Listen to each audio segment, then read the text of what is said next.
Bonjour à tous, c'est Loser qui vous parle donc pour une nouvelle review vidéo qui aujourd'hui ne sera pas consacrée à un set bionique mais à un set Lego Exoforce. Voilà, donc on va continuer un peu sur nos reviews.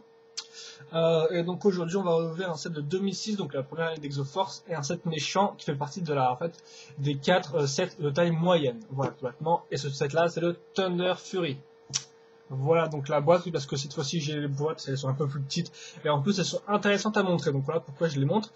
Donc la boîte, vous pouvez voir le Thunder Fury, mais évidemment vous avez toutes les décorations autour, hein, la référence, le style japonais, si vous avez les deux armes du Thunder Fury, son arme et sa tronçonneuse, on y reviendra après. Donc coup Exoforce, on a aussi un petit logo de mitrailleuse ici qui est en fait celui qu'on retrouvera là, au milieu, et bien sûr le Devastator qui est dedans, voilà, donc le robot argenté, et qu'on verra qu'en fait ce robot argenté a aussi une espèce de petite teinte rouge dans son corps, on y reviendra plus tard, voilà. La référence, tâche, le fait que la brique, qui est une brique lumineuse donc qui s'allume, et donc le Thunder Fury en scène, et aussi on peut remarquer que la boîte, alors vous pouvez vraiment pas voir la vidéo, mais normalement en fait, il y a un espèce de reflet, enfin elle est un peu en 3D en fait, parce on touche et tout avec notre doigt, et le Thunder Fury en fait ressort de l'image, voilà. Il y a une espèce de petite couche en plus et tout, mais bon là on peut pas en voir à la caméra. Idem pour le logo Exoforce qui ressort un peu, donc c'est très classe. Et le mieux c'est quand on peut ouvrir ça, et donc qu'est-ce qu'on a? On a une petite bande dessinée, voilà, donc là on a l'intro, où on voit en fait le Thunder Fury qui attaque, donc il se prépare plutôt à attaquer celui-là, donc le robot rouge, je me souviens plus le nom. Ce qui est dommage pour moi, voilà, mais bon, voilà. On voit qu'il attaque plein de trucs, et ensuite, le gentil arrive pour un duel, je suppose. Et je pense qu'on a la suite, d'ailleurs, de cette bande dessinée-là, avec la boîte du rouge, justement, voilà.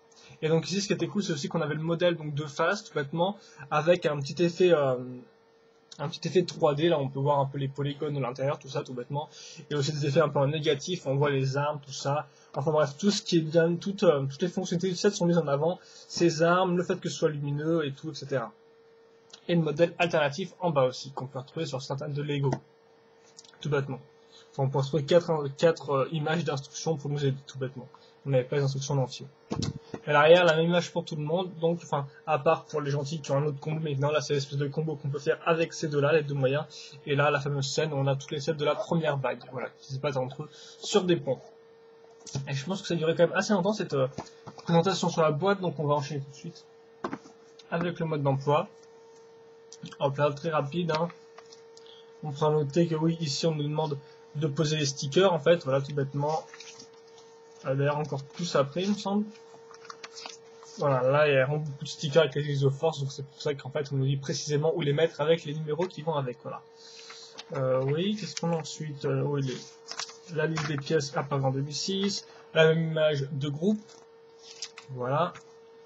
Et ici à nouveau l'image du combo entre les deux, qui est assez cool il me semble.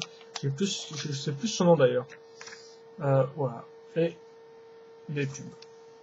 Enfin, comme ça dire, au niveau d'instruction, la boîte est vraiment très classe. Par contre, on vous a vu avec le petit rabat, tout ça, les parties qui ressortent en carton, c'était vraiment des super belles boîtes pour bien lancer le thème. Lego a vraiment réussi et ça attirait vraiment l'œil, je dois l'avouer. Mais trêve de bavardage, maintenant on va passer au 7. Voilà. Donc voilà le 7. Je vais recadrer un peu. Donc schéma de couleur pour celui-là, sombre, hein, comme pour les méchants, voilà, vu que c'est les bottes là. Donc on aura du noir, du rouge métru, du gris métru, et je crois que c'est à peu près tout, à part peut-être de petites exceptions comme le jeu au niveau des stickers, tout ça, mais sinon c'est un peu tout ce qu'on a. D'abord, je vais peut-être vous montrer la figurine. Hop, donc voilà la figurine, à quoi elle ressemble. C'est oui, ça s'appelle un, je sais plus, ça s'appelle je crois que ça s'appelle un Devastator, ça. Hein. Il y a Sentry et Devastator, il me semble, comme nom. Je suis pas tout à fait sûr, mais voilà. Bref, voilà, donc le robot argenté. Et là, comme on peut voir, ce qui était bien en 2006, c'est qu'ils n'étaient pas entièrement argentés. En fait, ceux-là, ils avaient aussi un espèce de petit dégradé rouge translucide ici, qu'on peut bien voir à l'arrière. Bon, avec ma caméra, ça va être un peu bizarroïde, je suis pas sûr que vous voyez très bien. Mais voilà, en fait, c'est une espèce de grande partie rouge qui descend jusqu'à la croche des jambes, voilà, tout bêtement. Et donc, c'était très classe, et donc, les 3 dévastateurs fournis dans les dans les 2 sets moyens et dans le set du Sonic Phantom, voilà, c'est bien ça, avaient tous une couleur trans différente, donc lui il est rouge, voilà, tout bêtement, et donc c'est très classe. Par contre, il n'a pas d'œil ici, voilà. Hop là. Donc c'est tout pour le petit bonhomme, on va le mettre sur le côté, et je vais vous présenter donc le modèle. Donc le schéma de couleur c'est fait, on va commencer par le bas tout d'abord. On va rien démonter pour le bas, vu que c'est très simple, hein, donc c'est du Exoforce tout craché, c'est-à-dire qu'on va retrouver des articulations avec des points pivots à cran, hein, parce que vous pouvez peut-être pas entendre, mais on sent bien l'écran, comme on peut voir, on peut arrêter l'articulation à n'importe quel endroit, enfin à n'importe quel cran, et donc l'articulation ne tombe pas, quoi. Voilà, elle reste bien attachée, et bien sûr, elle a 2 crans par articulation, donc un comme ça et un comme ça, tout bêtement. Donc ça fait 1, 2, 3, et avec tous les deux points, donc 2 mouvements. Voilà, donc là pour l'articulation du bas. Après, donc oui, bien sûr, on va retrouver les fameuses pièces pour faire cette articulation. Et ensuite, bien sûr, après, dessus, on va meubler en rajoutant des pièces. Donc bien sûr, là, c'est des bottes, donc on aura beaucoup de pièces très anguleuses, hein, donc ces fameuses pièces-là qui sont, je pense, sorties pour ExoForce à l'époque, voilà, avec des stickers partout. Idem ici, rien de très compliqué, idem pour les pieds, hein, donc je vous l'enlève comme ça, je vais commencer à accrocher avec cette pièce là ici, et donc tout bêtement, voilà, regardez, hop, rien à dire plus, des pièces angulaires, encore une fois de plus, des pièces, excusez-moi, pas des pierres, des pièces, oui, donc avec un plan incliné tout bêtement, voilà, donc des slopes, on appelle ça en anglais, voilà, donc c'est très simple, hein. Franchement, je suis dire, ça casse pas des briques et faire un jeu de mots, mais oui, ça ne casse pas de briques, c'est très simple, hein, donc c'est pas très original au niveau des jambes. Et maintenant, donc, on passe à la partie super qui est originale. Donc, contrairement à tous les mechas que je vous ai reviewés pour l'instant, celui-ci n'a pas d'articulation qui tourne, parce que c'est vrai qu'effectivement, les deux que je vous ai présentés avaient une articulation au niveau du bassin qui tournait, il pouvait tourner à ce niveau-là. Là, on revient un peu en arrière quand même, où en fait, il ne pouvait pas tourner à ce niveau-là. Voilà, la plupart ne pouvaient pas. Donc, ici, c'est le cas, par exemple. Et donc, je vais vous montrer comment ça marche en vous démontant tout ça. Donc, j'ai enlevé la brique lumineuse, on y reviendra plus tard là-dessus, comment ça marche, tout ça. Je vais démonter quelques petites parties. Histoire de mieux vous montrer comment le tout s'assemble. Ah, attendez, oui, parce que oui, effectivement, l'espèce de, je veux dire, fibre optique ou l'espèce de petit câble transparent, il est un peu dur à faire passer. Voilà, je pense que c'est bon. Ouais, on va enlever ça et on sera bon. Donc, comme on peut voir ici, on a l'accroche du bassin donc pour les 2 jambes. Directement après, en fait, on va accrocher une plate, donc une espèce de plaque, tout bêtement Lego, voilà, sur laquelle on va faire en fait toute cette partie-là, la partie avec les briques grises que vous pouvez voir derrière. Et par-dessus, on va mettre donc des trous, donc voilà, c'est des briques grises avec des, j'ai plus le nom, mais avec des pins, en fait, on va passer comme ça, des pièces techniques, raccordées directement dessus, moulées dedans. Et donc par-dessus, on va mettre ces pièces noires ici, tout bêtement, vous pouvez voir là, et qui permettront d'accrocher les côtés. Donc bien sûr, c'est du snot, hein, donc c'est-à-dire qu'effectivement, on ne construit pas de base en haut, mais sur les côtés, tout bêtement, voilà, vers, à l'horizontale, je vais dire ça comme ça, voilà.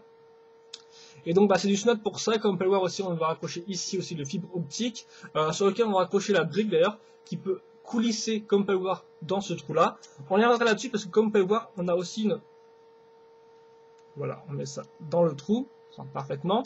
Comme on peut voir, on a cette espèce de petite pièce-là qui va être utile après, parce que comme on peut voir, cette pièce-là bouge, vous voyez, ça bouge un peu, et donc on va voir pourquoi, après, à quoi ça sert... à quoi cette espèce de petit mouvement sert, et aussi son lien avec la brique lumineuse, tout bêtement. Donc voilà, donc on a fait la base qui est ici tout bêtement avec des briques, on a rajouté une autre pièce technique pour accrocher les côtés.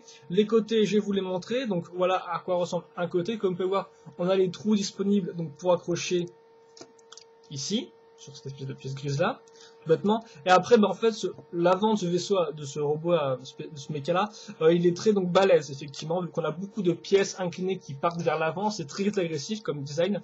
Beaucoup aussi de petits cônes translucides, comme ça, on a aussi 2 ici cachés, voilà. Mais surtout, ce qu'il faut retenir, c'est cette espèce de grosse partie à l'avant qui reviennent vraiment à l'avant, donc ce qui est vraiment caractéristique du Thunder Fury. Idem pour ces autres pièces là, inclinées ici et là, tout bêtement. Oui, donc là sur ce bras-là, vous avez une tronçonneuse qui est en fait une arme de Vaki, donc bionique, là, voilà une pièce bionique, sauf ici, donc elle n'est pas argentée, ce qui était sa couleur principale, mais là elle est donc recolorée, ou recolorisée, donc ça vraiment existe en français, en noir avec un petit dégradé de rouge qui rend vraiment très bien. On accroche à cette espèce de petite articulation comme ça, idem pour le bras qui est typique des, comme les jambes, tout bêtement, voilà, et on met ça sur ce côté-là. Comme ça, très simple. Ensuite, qu'est-ce qu'on a bas? Oui, on va d'abord faire le cockpit. Voilà, donc le cockpit, à quoi il ressemble. Il s'accroche vers le bas grâce à cette partie-là. Voilà, donc assez simple, petite mitrailleuse avec des jumelles. Hein, donc technique qui reviendra aussi sur le Mobile Devastator et aussi sur d'autres modèles, il me semble, de la Sentai Fortress. Avant, fait avec une pièce de voiture. Voilà. Un garde-boue de voiture. Ça s'appelle comme ça. Hop, et on accrochait comme ça, donc ça tient apparemment c'est pas forcément ultra solide, hein, on va dire que ça tient, mais des fois c'est un peu limite. Ensuite, donc comme on peut voir, je vais faire passer, donc bien sûr la fibre optique ici. Je vais faire passer cette brique là tout du long. Voilà. Et ensuite je vais raccrocher ici, donc cette partie là, donc cette espèce de plate, ça va accrocher les deux parties sur les côtés. Je reviendrai après sur celle de droite. Et niveau détail, vous pouvez marquer ces espèces de petits harpons qui font une espèce de pic en arrière. Voilà, assez classe. Et cette partie-là aussi, on reviendra après à quoi ça sert cette espèce de petite barre technique. Et ensuite, donc, cette partie-là est identique à part que les stickers sont différents, mais l'arme, elle, est différente. Hein. Donc, qu'est-ce qu'on a? On a le fibre optique qui est rattaché à cette partie-là, et donc qui est rattaché à une espèce de gros flingue. On peut faire ça comme ça, donc, oula, qui s'enlève aussi en direct. Comme ça. Attendez, je vais mettre tous les stickers sur le même sens. Voilà, donc c'est fait très simplement. On a une espèce de pièce technique ici qui est raccrochée à une barre qui sera raccrochée à beaucoup de pièces cylindriques système, hein, des briques rondes, quoi, voilà, tout bêtement. Idem pour celles qui sont des briques en forme de cône, mais non finies. Alors en fait, c'est pareil sur les côtés, deux briques de cône, des briques cylindriques, une espèce de petite pièce un peu spéciale là qui servait à être pilier dans certains sets space, des vieux sets espace. Cette partie-là pour faire le bout du canon, et cette espèce de partie-là pour faire une espèce de recharge, voilà, tout bêtement, qui est en fait une plate, hein, donc c'est pas très sans regard de face, c'est juste, c'est très fin, c'est très mince, tout bêtement. Et donc voilà, on a fini de parler du set, je crois. Je vous ai fait la présentation du Thunder Fury, à part au niveau de l'articulation bien évidemment, et au niveau des petites gimmicks, donc comment le tout marche.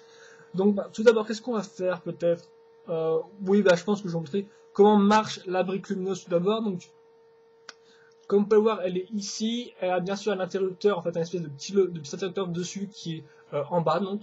Et en fait cet interrupteur est touché par la brique noire que vous voyez au fond. Voilà, la brique noire comme vous pouvez voir là au fond. Ce qui fait qu'en fait, sur l'autre côté, je peux lever comme je vous l'ai dit tout à l'heure. Et donc normalement, si je la lève, non, ça n'a pas de problème. Ah, comme vous pouvez voir, vous avez peut-être une petite différence. Ça s'allume, ici sur le canon, ça s'allume.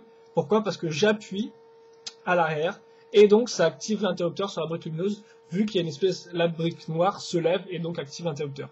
C'est pour vous avez compris, je lève, ça lève aussi la brique noire qui active l'interrupteur de la brique lumineuse. Voilà, et donc ça s'allume tout bêtement. Donc on va peut-être un peu éteindre la lumière. Voilà, ça allume très bien. Et donc bien sûr la lumière suit tout du long grâce aux fibres, aux fibres optiques, je vais dire ça comme ça, au câble transparent. Et donc ça fait une espèce de visière. Vous voyez, ici ça sert un peu de visée infrarouge, de visée laser, voilà, excusez-moi. Et donc là, bien sûr, on a le cœur qui s'allume, ce qui est assez classe. Voilà pour la brique lumineuse. Et donc pour en finir avec ça, bien sûr, cette pièce-là, à quoi elle sert? Tout bêtement, comme on peut voir, elle est là, elle coince contre la brique lumineuse, ce qui fait qu'en fait, il faut appuyer un tout petit peu dessus, et comme ça, vous allez faire tomber la brique lumineuse. Donc en fait, c'est une façon simple de la faire tomber, vu qu'effectivement, là, elle est un peu casée entre plein de briques, ce qui est un peu dur de l'enlever à la main. Donc les gars, pensez à ça. Et donc grâce à cette espèce de truc qui sert un peu de... je sais pas trop, on dirait un peu un espèce de... Ah mince, une espèce de cheminée, on dit. Voilà, une espèce de cheminée, voilà, tout bêtement. Si vous appuyez dessus, vous pouvez enlever la brique. Voilà, regardez, hop, j'appuie lentement, et voilà, elle vient de tomber. Donc après, j'ai plus qu'à la remettre sur le trou comme j'ai fait précédemment. Donc voilà à quoi sert cette pièce-là, je la remets vite fait. Et ensuite, donc on passe à l'articulation. J'ai déjà fait l'articulation au niveau des jambes, hein. Donc 2 articulations, x 3, ici et là, voilà. Donc on peut faire différentes poses, essayer un peu de le poser pour qu'il tienne tout droit.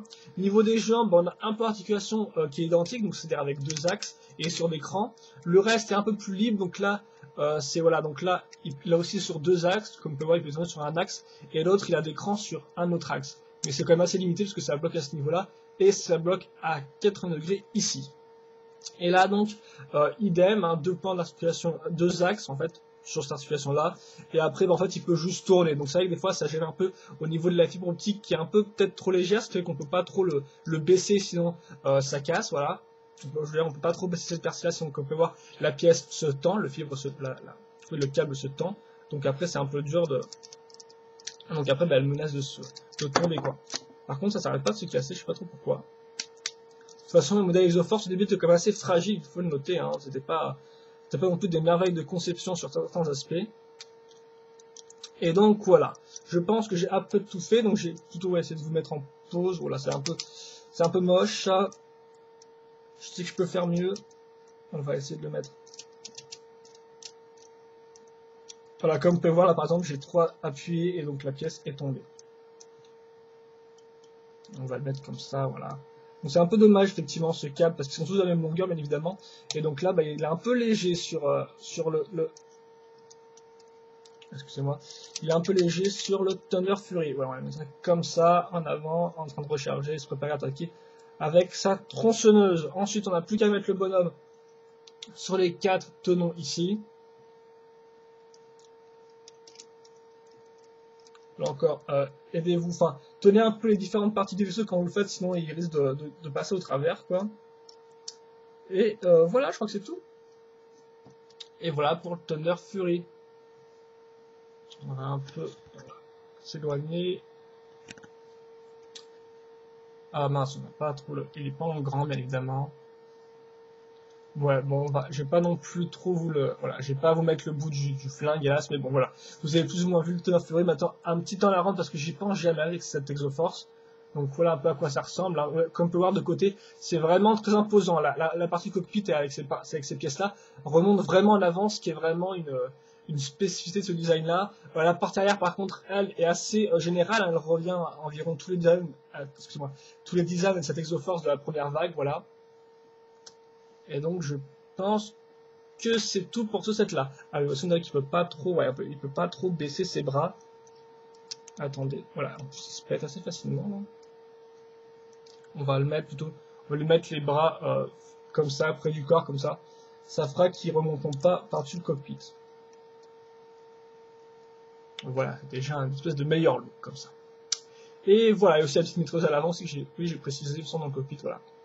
Donc voilà, c'était ma review sur le Thunder Fury, un peu chaotique, excusez-moi, c'est la première que je fais en quelques jours. Donc, les points positifs du set, c'est son aspect, qui est effectivement assez bien caractéristique, assez balèze, hein, le flingue, tout ça, la tronçonneuse. Les jambes sont un peu légères, par contre, c'est un peu bizarre, c'est que le haut est très musclé, on a ça comme ça, très costaud, alors que le bas, elle est un peu moins. Par exemple, ces pièces-là sont très minces et tout, donc ça fait un peu bizarre comme contraste. Pourquoi pas, après. Les seuls défauts que j'ai à dire, c'est que comme pas mal de vaisseaux, comme pas mal de méca Exoforce, excusez-moi, c'est assez fragile sur certains aspects. Hein, donc par exemple, cette partie-là, à cause du câble qui n'est pas assez grand, le cockpit aussi, voilà. Après, il y a pas mal d'autres parties que je me souviens pas, mais qui des fois sont quand même... Là, ça dépend comment vous le manipulez, quoi, mais des fois ça peut casser assez facilement. Et ensuite, pour finir, est-ce que je peux... Oui. Ah oui, aussi peut-être le flingue, qui est pas forcément... Voilà, on dirait un flingue, mais bon, c'est un peu fait à la va-vite, je trouve. C'est pas très original, ni très inspiré comme type d'arme. Et après, niveau pièces, vous avez vos fameuses pièces, toutes les pièces inclinées, comme ça, qui peuvent être utiles hein, pour des mechas ou autres. Et aussi pour les fans de Bionic, vous avez cette espèce de pièce de Vaki qui peut être assez utile. Hein. Voilà, qui est sorti que dans cette couleur-là. Et donc, voilà, donc le Thunder Fury. Est-ce que je le conseille? Oui et non, je sais pas trop, en fait ça dépend ce que vous recherchez encore une fois de plus, hein. C'est vrai que des fois pour jouer il risque un peu de casser, bon ne vous inquiétez pas, c'est pas non plus super fréquent, mais il est ok, on va dire ça, il est ok, personnellement pour moi c'est pas celui que je préfère dans les échanges, je préfère peut-être un peu l'autre avec sa turbine dans l'eau, je trouve un peu plus original dans son concept, lui est bien, quoi, je veux dire c'est le petit bourrin de base, voilà, les petits points à l'arrière qui font des petits détails assez sympathiques, tout ça. Ça rentre bien. Après, bon bah voilà, ça dépend à quel prix vous le trouvez. Ça dépend pourquoi vous voulez l'acheter. Moi je dis c'est un méca sympa, mais sans plus. Je sais pas pourquoi. En fait, il m'inspire pas plus que ça. Après, il a pas non plus des tonnes de défauts, mais bon, comme d'habitude, c'est à vous de voir et à vous de me dire ce que vous en avez pensé dans les commentaires, hein, vu que la review est avant tout là pour vous le montrer et pas forcément vous donner un avis définitif. Hein. Donc c'est quand même à vous de le juger par vous-même grâce à la review. Voilà. Et donc sur ces mots-là qu'on va se quitter, donc j'espère que vous avez apprécié la review. Si vous avez des questions auxquelles je n'ai pas répondu donc dans cette chronique, hein, n'hésitez pas à me les poser, j'y répondrai. Et je crois que c'est après tout. Donc à plus pour une prochaine review. Allez, salut!